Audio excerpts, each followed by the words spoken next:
Later. Let us talk some football. Much the way my 2-year-old will run at full speed, trip over the carpet, go flying through the air, and land perfectly on the couch without but a bruise, so are the New England Patriots. Tough season, injuries, a suspension, a shaky defense, but here they are at 11-3 and on top of the couch known as the AFC.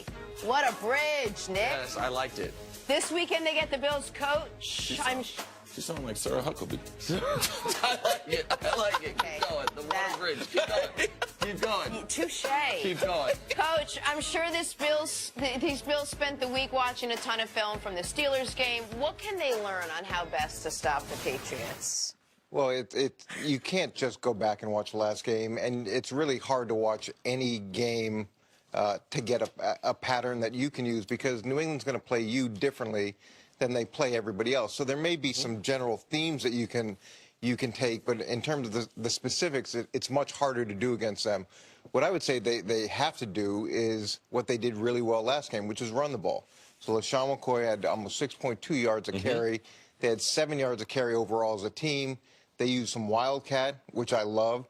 At this point, they can't leave anything in the bag. So whether it's onside kicks, fake punts, gadget plays, all those things have to be available and used going into this game. They've got nothing to lose, and their best bet is to run the ball effectively and keep Tom Brady off the field. One of my favorite football writers is a guy named Bill Barnwell, and I think it might be unfair for an 8-win team to use this comparison, but he calls games like this a Goliath game, meaning like when the other team is more talented than you throughout, when they are a heavy favorite, as this Patriots team is, that's the game where you want to add, sorry, CC, more variance to it.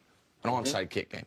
Going for it on more fourth downs. Doing more things that, hey, if it goes against you, you could lose this game by 35 points. You know what I mean? You are opening yourself up to getting blown out because there's no interest in just keeping it close. You know what I mean? A close loss for the Bills is as bad as a 35-point loss. They're trying to make the playoffs. They're trying to beat a team that knows we win these last two, we get home field. So the Patriots are fully incentivized to be fully operational. The point you mentioned about LaShawn McCoy, to me, that's the only path to victory for the Buffalo Bills, is if what we saw Le'Veon Bell do once Antonio Brown went out. CC, you mentioned how he's getting out on the edge better than you've seen almost anybody do on the Patriots. LaShawn McCoy's not quite Le'Veon Bell, but he's pretty damn close. He's a really good player. Yes. He has to be a guy that gets 35 touches in this game. Like, you cannot use him too much, in my estimation, in this football game, and fourth and short is an automatic go for it for me if I'm the Bills in this game. Yeah, if I'm the Bills, I'm looking at 3 games. I'm not looking at the Pittsburgh game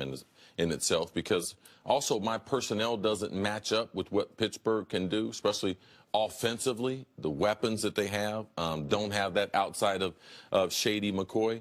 But I go back to the Miami game. New England, no conversions on third down. Only 3. You said 3 of 8. The 3 of 20 in the last 2 games. Yeah, so 3 of 10 in the Pittsburgh game. And then I go back to the first 30 minutes of the last time Buffalo played New England, which they played them very close. You know, things got out of control after that second half. Belichick, man, that halftime, I mean, he's a magician.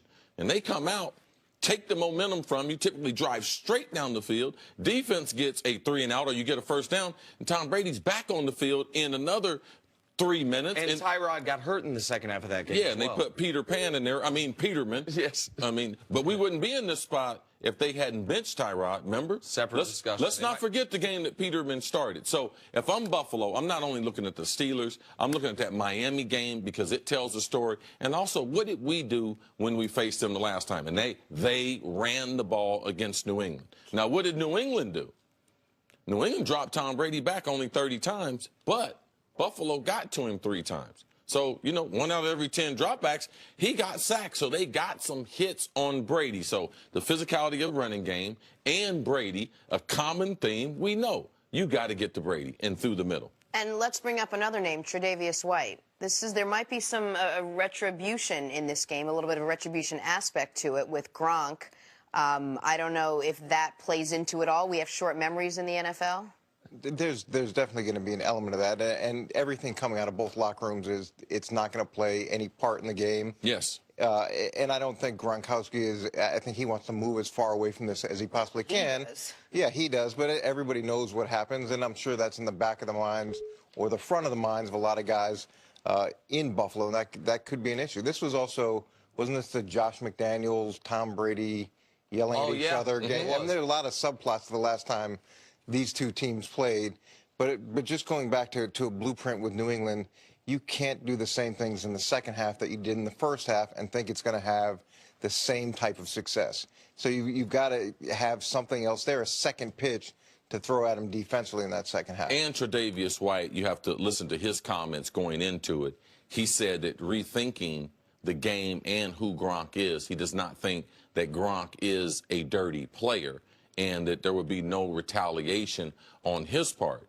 And it was a very, very mature comment by a young player. And by the way, besides Marshawn Lattimore, the corner in New Orleans, this kid is playing some great football. He'll definitely make the all-rookie team. So he's just not someone out there who's not a good player. I don't think he's going to take it personal. He came from the SEC, came from LSU, so he's been involved in some heated rivalries before. But I like his approach. He addressed it. Said he didn't think Gronk was a dirty player, even though it was a dirty play, and that he had moved on from it. Even if Tre'Davious White is not going to want to retaliate, this would be my concern. I remember a few weeks ago, I said something about how I think the Patriots use Gronk, and of all of my things I've said in the year plus we've known each other, the one that I think I could feel you rolling your eyes at the most was my thought that the Pats are conservative with their usage of Gronk, especially early in the year, in order to try to prevent injuries. I think you said they're trying to win games. They're not worried about that. Mm-hmm. Okay, we can disagree on that. If I'm New England, okay, we do. Yes. If I'm New England in this game, I am trying my hardest to not have to throw the ball to Gronk down the middle. Not because I'm worried about someone going high, but hey, you know where you're supposed to take guys now? Low. You know where you can hurt a guy? Low. And you know what's not you're not going to get flagged for? But guys try not to. Tell me, guys try not to go at a guy's knees or below. They try if they can, like professional courtesy. And so I would be, even if Tre'Davious White. Nick, I've seen this happen. One guy apologizes, but the linebacker and the defensive lineman, they don't forget. Right. And what they say, what goes around, comes around. So I like White's approach, but you make a great point. And, Coach, you've seen this happen. Man, someone will come out of nowhere who had nothing to do with it and try to even the score. Would that be a concern with your usage of Gronk in this game?